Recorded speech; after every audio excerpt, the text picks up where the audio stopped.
बुद्ध अपने शिष्यों को दे रहे थे उपदेश, तभी एक व्यक्ति को बुद्ध की बातें अच्छी नहीं लगी। वो उठा और बुद्ध का अपमान कर दिया। बुरी बातों को बार बार याद करने से हमारी परेशानियां बढ़ती हैं, मन अशांत होता है। इसलिए दुख देने वाली बातों को भूलकर आगे बढ़ना चाहिए। इस संबंध में गौतम बुद्ध का एक प्रसंग प्रचलित है। गौतम बुद्ध अलग अलग क्षेत्रों में भ्रमण करते और अपने शिष्यों को उपदेश देते थे। एक गांव में वे उपदेश दे रहे थे। बुद्ध ने कहा कि क्रोध ऐसी अग्नि है जिसमें क्रोध करने वाला खुद भी जलता है और दूसरों को भी जलाता है। बुद्ध के प्रवचन सुनने के लिए बड़ी संख्या में लोग वहां बैठे थे। उन लोगों में बहुत गुस्से वाला एक व्यक्ति भी बैठा हुआ था।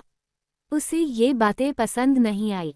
वह अचानक उठा और बोलने लगा कि बुद्ध, तुम पाखंडी हो।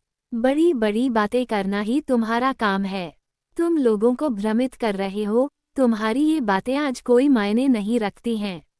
व्यक्ति लगातार बुद्ध को अपमानजनक बातें सुना रहा था। वहां बैठे सभी लोग ये देखकर हैरान थे कि बुद्ध ये सब शांति से सुन रहे थे, लेकिन कुछ बोल नहीं रहे थे।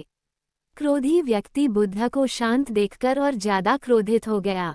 वह बुद्ध के पास गया और उनके मुंह पर थूककर वहां से चला गया। घर पहुंचकर क्रोधी व्यक्ति का मन शांत हुआ तो उसे अपने किए पर बहुत पछतावा हुआ। वह बुद्ध से क्षमा मांगने पहुंचा, लेकिन उस गांव से बुद्ध पड़ोस के गांव के लिए निकल चुके थे। वह व्यक्ति बुद्ध को खोजते हुए दूसरे गांव में पहुंच गया। वहां व्यक्ति को जैसे ही बुद्ध दिखाई दिए, वो उनके चरणों में गिर गया और क्षमा मांगने लगा। बुद्ध ने उस व्यक्ति से पूछा, तुम कौन हो और क्षमा क्यों मांग रहे हो? उस व्यक्ति ने कहा, क्या आप भूल गए? मैंने कल आपके साथ बुरा व्यवहार किया था, आपका अपमान किया था। बुद्ध ने कहा, बीता हुआ कल मैं वहीं छोड़ आया हूँ और तुम अभी भी वहीं रुके हुए हो। तुम्हें गलती पर पछतावा है, तुमने पश्चाताप कर लिया, अब तुम निष्पाप हो गए हो।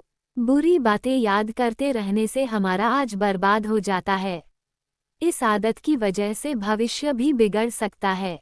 इसलिए बीते हुए कल की बातों को भूलकर आगे बढ़ना चाहिए।